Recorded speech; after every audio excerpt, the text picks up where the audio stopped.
Alhamdulillahirabbil alamin wa bihi nasta'inu ala umuri dunya waddin. Asyhadu an la ilaha illallah wahdahu la syarikalah wa asyhadu anna Muhammadan abduhu wa rasuluh. Jamaah yang dimuliakan Allah Subhanahu wa taala, alhamdulillah pada pagi hari ini kita masih diberikan kesempatan, kesehatan, kenikmatan oleh Allah Subhanahu wa taala untuk senantiasa bisa beraktivitas, di antaranya adalah aktivitas ibadah yang Allah telah tetapkan kepada kita semuanya. Alhamdulillah kita mampu melaksanakan sholat subuh berjamaah. Mudah-mudahan hadirnya kita ke majelis yang mulia ini menjadikan dosa-dosa kita dihapus dan Allah menetapkan pahala bagi kita semuanya. Jamaah yang dimuliakan Allah Subhanahu wa taala, pembahasan insyaallah kita akan lanjutkan ke tafsir surah Al-Balad ya, surah Al-Balad, yakni di antara surah yang ada di juz 30 ya. Kita langsung masuk kepada ayatnya. A'udzubillahi minasyaitonirrajim. Bismillahirrahmanirrahim. La uqsimu bihadzal balad. Artinya aku benar-benar bersumpah dengan kota ini. La itu kan lam alif ya, bisa diartikan tidak ya. Salah satu asal arti dari lam alif itu adalah tidak. Jadi lamun misalkan la uqsimu berarti aku tidak, seharusnya seperti itu. Cuman beberapa terjemah di dalam Al-Quran itu menerjemahkan aku sungguh atau aku benar-benar ya. Nah, sebagian ulama ada yang mengartikan la di sini tetap artinya tidak. Nah, tapi ada yang dimahdzuf, ada yang dihapus. Apa yang dihapusnya adalah keterangan ya. Jadi seakan-akan Allah bilang seperti ini ya, tidak sebagaimana apa yang kalian sangkakan bahwa hari kebangkitan itu tidak ada. Jadi kan orang Quraisy itu kan tidak meyakini hari kebangkitan, hari kiamat itu tidak diyakini oleh orang-orang Quraisy, yang menyebabkan mereka itu kafir. Nah, makanya dibantah dulu, tidak seperti anggapan apa yang kalian anggap bahwa hari kebangkitan tidak ada. Uqsimu bihadzal balad, aku bersumpah dengan kota ini, dengan negeri ini. Ya, jadi uqsimu bihadzal balad ini merupakan sumpah yang Allah Subhanahu wa taala ungkapkan gitu ya. Jadi la tidak sebagaimana yang kalian sangkakan, uqsimu bihadzal balad, aku bersumpah dengan kota ini atau dengan negeri ini. Atau secara penafsiran yang kebanyakan orang menafsirkan bahwa la uqsimu itu adalah aku benar-benar bersumpah dengan negeri ini ya, sama saja sebenarnya ya, tidak ada kontradiktif di sini ya. Intinya bahwa Allah bersumpah, hadza qasamun aqsama subhanahu bil baladil harami Makkah, kata Syekh Ali As-Sabuni rahimahullah. Ini adalah sebuah sumpah. Allah Maha Suci ya, dia bersumpah dengan tanah haram, yakni Makkah ya. Jadi tanah yang mana diharamkan di sana itu untuk berkata-kata kasar, berkata-kata kotor. Bukan berarti di sini dibolehkan gitu ya, bukan ya. Tapi intinya lebih dimuliakan gitu ya. Jadi tidak layak ya. Tanah haram itu dijadikan tempat untuk berdebat, untuk melakukan kemaksiatan. Apalagi yang lebih parah adalah melakukan peperangan gitu ya. Jadi tanah haram itu tidak boleh. Yang dimaksud adalah Makkah gitu ya. Nah, kemudian Syekh Ali As-Sabuni menyatakan allati syarrafaha Allah, kota yang Allah taala muliakan ya, bil baitil atiq, dengan adanya Baitullah ya. Ya, maksudnya rumah Allah yang tua ya. Rumah tua, yakni rumah yang memang pertama ada ya di muka bumi. Bahkan di sebagian pendapat ya, bahwa Ka'bah ini tidak dibangun eh, asalnya itu bukan dibangun oleh Nabi Ibrahim, tapi sudah ada sejak zaman Nabi Adam alaihissalam gitu ya. Makanya nanti di Al-Baqarah itu disebut wa id yarfa'u Ibrahimul qawaida minal baiti wa Ismail. Dan ingatlah ketika kami meninggikan. Jadi kalimatnya meninggikan ya. Maksudnya dan ingatlah ketika Ibrahim dan Ismail anaknya meninggikan bangunan Ka'bah gitu ya. Nah, jadi sudah ada pondasinya berarti. Ya, pondasi ini sudah ada, ya, tinggal dilanjutkan gitu ya oleh Nabi Ibrahim dan anaknya Nabi Ismail alaihi wassalam.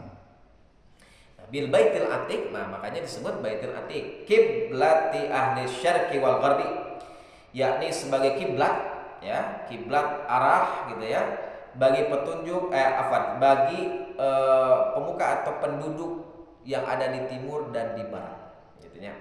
Jadi baik timur atau barat ya kiblatnya itu adalah baitil atiq ya, atau disebut Baitullah Ka'bah. Wa ja'alaha mahbitur rahmati wa ilaiha tujba thamaratu kulli syai'. Dan dia menjadikan tempat turunnya rahmat ya. Jadi di tempat ini turunnya rahmat ya. Kemudian di sana didatangkan buah-buahan segala macamnya ya, sebagaimana doa Nabi Ibrahim ya. Wa idz qala Ibrahimu rabbi ij'al hadza baladan aminan warzuq ahlahu minats tsamarat. Nabi Ibrahim meminta, ya Allah, ya Rabb, jadikan negeri ini, maksudnya Makkah ya, ketika Nabi Ibrahim itu menginjak kaki di, kalau dulu bukan Makkah namanya Bakkah gitu ya, dulu itu Bakkah dari kata bakayamki, bakayamki teh menangis gitu ya. Kenapa menangis? Karena orang yang lewat dari Bakkah itu ya, lembah gitu ya, yang dililingi oleh gunung-gunung ya, bukit-bukit besar, gunung-gunung, itu akan mati. Makanya disebut baka yabki, orang akan mati di sana karena tidak ada kehidupan, tidak ada air. Baru ketika sumber Zam-Zam ditemukan, ya, air Zam-Zam ditemukan, barulah ada kehidupan gitu ya.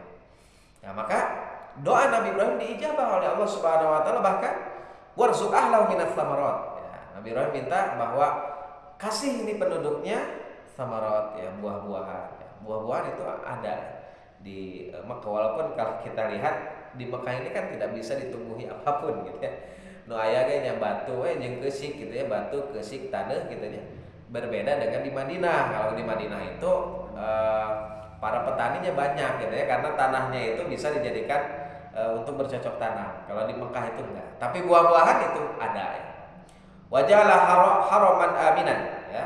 Menjadikannya tanah haram yang aman dong. Doa Nabi Ibrahim, aman gitu ya. Wajalah hormataha mundu khalqas samawati wal ard, serta menetapkan kehormatannya sejak dia menciptakan langit dan bumi. Ini diantara tafsirnya. Falamma istajama'at tilkal mazaya wal fadaila aqsamallahu ta'ala biha.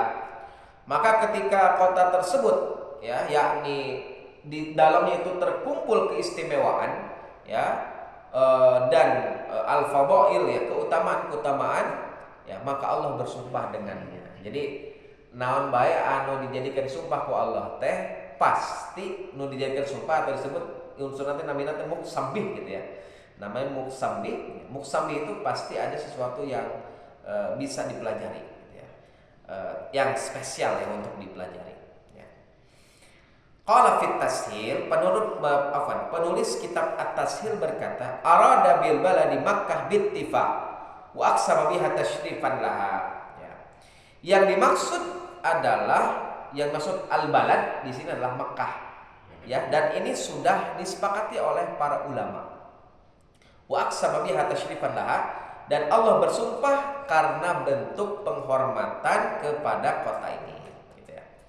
Jadi Makkah ini spesial, bahkan dijadikan oleh Allah jadi sumpah, alat untuk bersumpah. Wa anta hillum, kemudian ayat kedua Allah Subhanahu wa taala berfirman, wa anta hillum bihadzal balad, dan kamu, maksud kamu di sini saha? Maksudna Nabi Muhammad ya. Hillum bihadzal balad, yakni bertempat tinggal di kota ini. Ai, yaitu artinya wa anta ya Muhammad sakinun, dan kamu wahai Muhammad adalah orang yang tinggal, wa muqimun, ya, yang menetap di Makkah baladillahil amin, yang menetap di mana? Di Mekah, kota Allah yang aman, ya. Jadi maksud ayat kedua itu Nabi Muhammad alaihissalatu wassalam yang tinggal di Mekah, gitu ya.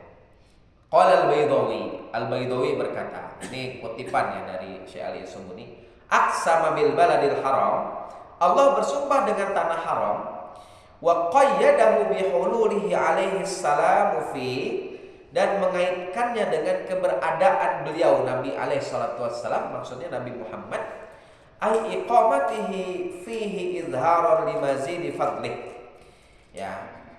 Maksudnya, ya, bahwa beliau itu kan menetap di sana, ya. Nah, kemudian izharon limazidi fadlihi, untuk, ya, menampakkan keutamaannya yang lebih, gitu ya. Keun mah ieu teh kota tegas mulia, gitu ya. Ditambah ada seorang nabi, ya, seorang manusia sama seperti kita manusia, makan, minum, gitu ya, menikah, bersedih, gitu ya, sama. Cuman dimuliakan oleh Allah dengan diutusnya beliau, ya. Nah, kemudian wa isy'aran bi anna syarafal makani bi syarafi ahlihi, mengisyaratkan bahwa kemuliaan suatu tempat itu disebabkan oleh kemuliaan penduduknya, gitu ya. Jadi ada yang berkata juga bahwa mulianya Mekah itu diantaranya adalah karena diutusnya Nabi alaihi salatu wassalam di sana. Mulianya Mekah karena diturunkannya Al-Qur'anul Karim ke kota tersebut, gitu ya. Termasuk Madinatul Munawwarah, gitu ya, dan seterusnya. Nah, jadi mulia. Kota ini mulia karena kemuliaan penduduknya. Di antaranya adalah Nabi alaihi salatu wassalam. Kemudian Allah Subhanahu wa taala menyatakan wa walidin wa ma walad, dan demi bapak dan anaknya. Ini masih sumpah, ya. Masih sumpah. Ini berarti sumpah ini kan punya kategori yang besar, gitu ya, dalam bahasan dalam ilmu Quran, gitu ya. Kenapa? Karena Allah ini sering bersumpah. Nah, yang di sini yang dijadikan alat sumpahnya adalah bapak dan anak. Pasana kumaha? Ai wa uqsimu bi Adam wa dzurriyyatihi sholihin. Aku, maksudnya Allah, ya. Allah berfirman, aku bersumpah demi Adam. Nah, Adam ini adalah Abul Bashar. Abul Bashar yakni bapaknya manusia. Abul Bashar, ya. Nah, wa dzurriyyatihi sholihin, dan Allah bersumpah dengan keturunannya yang soleh. Jadi wa walid teh yakni bapak teh maksana Adam, wa ma walad teh maksana nyaeta keturunan Adam tapi anu soleh. Janten kan teu sadayana keturunan Adam teh soleh, gitu ya. Nah, begitu ya, karena kan iblisnya juga kan ikut turun ke muka bumi. Banyak orang yang tergelincir, ya, oleh godaan dari iblis dan bala tentaranya. Qala Mujahid berkata, Mujahid ini jamaah adalah ulama tabi'in, ya, murid dari Ibnu Abbas radhiyallahu anhu. Beliau merupakan ulama Makkah, gitu ya. Nah, Mujahid menyatakan al-walid, sang bapak adalah Adam alaihissalam. Adam alaihissalam berarti Ali As-Sabuni ngutip nanti Mujahid. Jadi Mujahid mah bilangnya rahimahullah walid teh maksana Adam. Wa ma walad jami'u dzurriyyatihi, waladnya eta seluruh keturunan Adam, gitu. Qala Ibnu Katsir berkata wa madzhaba ilaihi Mujahid, pendapat yang dipilih oleh Mujahid, wa ashabuhu hasan qawi, dan murid-muridnya, ya, ashabu sahabat-sahabat Mujahid, ya, hasanun qawi, pendapat yang baik lagi kuat. Di annahu ta'ala, karena Allah Ta'ala lama aksama, ketika bersumpah bi ummil qura, dengan ummil qura, ya, ibunya kota-kota, ya, wahia al masakin, ya, yang merupakan tempat tinggal, aksama ba'dahu bisakini wa huwa Adam abul bashar wa waladuhu. Dia bersumpah setelahnya dengan penghina, yakni Adam bapak umat Islam beserta anaknya, gitu ya.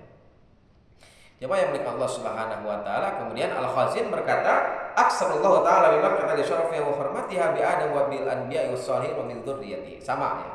Jadi intinya bahwa Allah bersumpah dengan Mekah itu karena kemuliaan, ya, kehormatan, serta di sana ada para nabi, orang-orang soleh, ya keturunannya. Li annal kafira wa in kana min dzurriyyatihi la hurmatan lahu hatta yuqsama bih. Karena kalau orang kafir meskipun termasuk keturunan Adam, ya keturunan Adam kan orang kafir gesami, gitu ya, tidak memiliki kehormatan di sisi Allah sampai layak dijadikan sumpah, gitu ya. Nah, itu sumpah. Jadi tilunya sumpah teh la uqsim bihadzal balad wa anta hilum bihadzal walidi wa mal walad. Biasana kan lamun sumpah sok aya anu bade ditegeskeun. Siga urang mun sumpah geuning demi Allah. Kita ya mun urang sumpah demi Allah, geus urang mah geus setor misalkan gitu. Dianggap can setor misalkan gitu. Udah setor, udah setoran Quran misalkan. Demi Allah misalkan. Nah, maka sumpah itu ingin menegaskan apa? Oh, sudah setoran misalkan gitu ya. Atau misalkan demi Allah saya tidak melakukan hal itu. Tidak melakukan hal itu adalah inti dari sumpahnya. Nah, sekarang apa yang Allah ingin sampaikan? Rek negeskeun naon Allah teh dina sumpah teh katanya. Jawabannya ada di ayat keempat. Laqad khalaqnal insana fi kabad. Nah, ini. Jadi Allah bersumpah teh ingin negeskeun ieu. Sungguh kami telah menciptakan manusia dalam keadaan susah payah. Hadza huwal muqsam alaih. Maka inilah inti dari sumpah tersebut, gitu. Ai laqad khalaqnal insana fi ta'ab wa masyaqqah, ya. Bahwa sungguh kami telah menciptakan manusia dalam keletihan dan kepayahan. Ya, fa innahu la yazalu yuqasi anwa'us syada'id, ya. Karena dia senantiasa merasakan berbagai macam kesulitan, ya, min waqti nafkhir ruhi fihi ila hini naz'ih minhu. Mulai dari waktu ditiupkannya ruh ke dalam dirinya sampai ruh itu tercabut dari dirinya. Ya, mulai dari di dalam rahim, gitu ya. So, dalam rahim, ya, mungkin kita tidak merasakan dulunya, tapi kita kan menyusahkan ibu kita. Ibu kita ngidam gitu ya dulu ya, ketika mengandung kita. Ngidam. Ya, pun bojo makan kudu dipencetan gitu ya. Hormonnya kan berubah gitu ya. Jadi mual dan lain sebagainya, ya. Menyulitkan karena ada benda baru gitu ya yang hidup ya di rahimnya tersebut.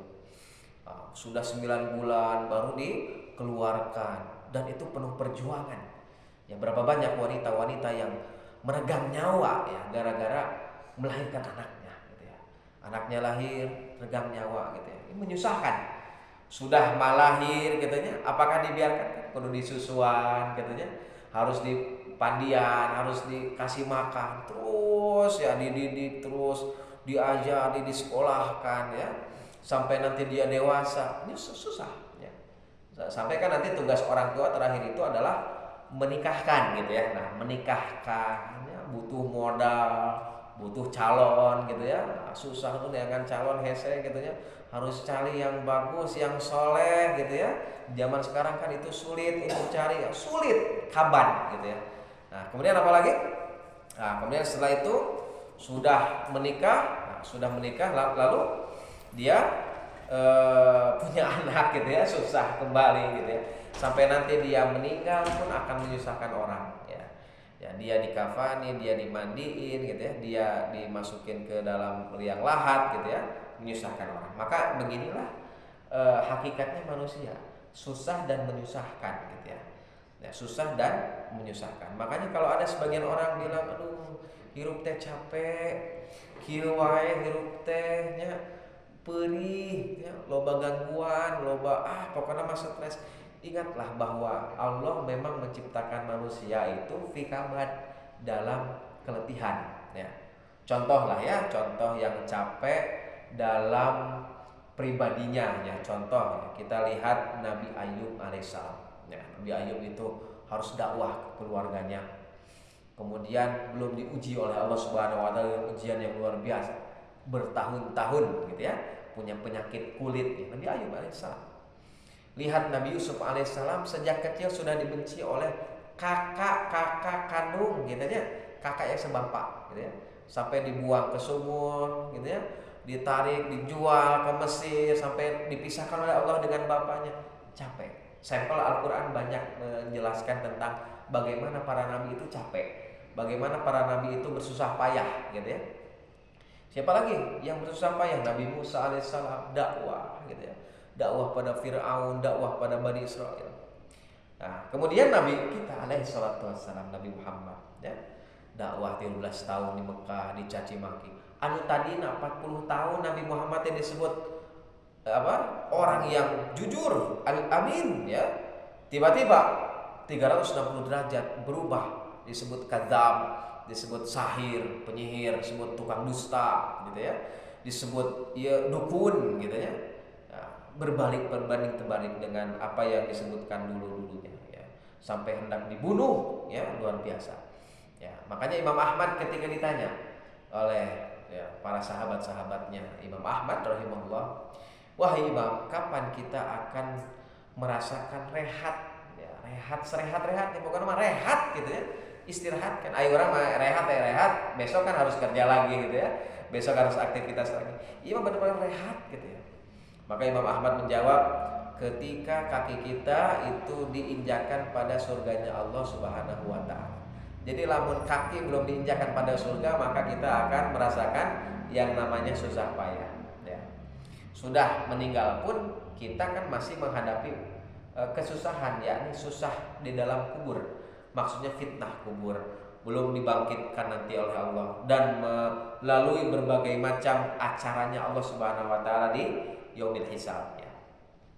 Jamaah yang berkah Allah Subhanahu wa taala, qala Ibnu Abbas menyatakan fi kabad ay fi masyaqqa wa syiddah min hamlihi wa wiladatihi wa radaihi wa firqamihi wa ma'asyihi wa hayatihi wa mautihi. Nah, saur Ibnu Abbas mah kabad teh nyaeta kepayahan, kesulitan, mulai dari masa kandungan, kelahiran, masa menyusui, penyapihan, usaha mencari penghidupan, kehidupannya hingga kematiannya. Ibnu Abbas. Wasul kabad asyiddah. Kabad itu maksudnya adalah kesulitan. Wa qila lam yakhluqillahu khalqan yukabidu ma yukabidu ibnu Adam wa huwa ma'a dzalika adaful khalqi. Allah tidak menciptakan satu makhluk pun yang menanggung kesulitan seperti apa yang ditanggung oleh anak cucu Adam. Padahal di samping itu ia adalah makhluk yang paling lemah. Sulitnya Ibnu Adam gitu ya. Qala Abu Sa'ud ya wal ayatu tasliyatu li Rasulillah. Ayat ini teh merupakan hiburan. Nah, gitu hiburan. Bagi siapa? Bagi Rasulullah sallallahu alaihi wasallam. Itu hiburan gitu ya. Yang Muhammad teh capek, bener dakwah teh capek. Tapi dasares Muhammad hukul anu capek teh sadayana jalmi ge capek gitu ya. Laqad khalaqnal insana fi kabad ya. Mimma kana yukabiduhu min kufari Makkah ya, dari kesulitan yang beliau hadapi ya akibat perlakuan kafir Mekah ya. Thumma akhbara ta'ala an tabi'atil insanil jahili bi qudratillahi wal mukadzibi bil ba'ts wan nusyuz. Ya, kemudian Allah mengabarkan tabiat manusia yang mengingkari kekuasaan Allah serta mendustakan hari kebangkitan dan hari dikumpulkannya gitu ya. Jadi pembahasan beralih pada yang lain ya. Nah, kita bahas sedikit saja. Ayat selanjutnya ayah sabu alla yaqdiru alaihi ahad. Allah Subhanahu wa taala menyatakan, apakah dia manusia mengira bahwa tidak ada satupun yang berkuasa atasnya? Maksudna naon? Ayadzunnu hadza syaqi al-fajir. Ari ieu jelema cenah anu cilaka, anu doraka gitu ya. Anu doraka gitu ya. Apakah mereka itu dia itu tertipu oleh kekuatannya? Annallaha ta'ala la yaqdiru alaihi li syiddati wa quwwati. Mengira bahwa Allah tidak akan mampu mengalahkan karena kekuatan dan ketangguhannya. Ari marukana maraneh teh nu boga jabatan, ya yang sok kuasa misalkan gitu ya. Karena kan patokan kata Allah sendiri, patokan orang itu enggak mau diatur, ya, susah diatur itu ketika merasa hebat, ya. Ar-ra'ahu staghna, qalla innal insana la yatgha, ya dalam surat Al-Alaq sebutkan ar-ra'ahu staghna, ya. Manusia itu melampaui batas ya. Mun siga cai malah mun dituangkan gitu ya dari teko itu mudal gitu ya dina gelas gitu ya, si cai teh eta teh sifat manusia. Nah, bisa mudal gitu sifat manusia teh melampaui batas. Ar-ra'ahu staghna, merasa dirinya paling kaya ya, merasa dirinya paling mampu gitu ya.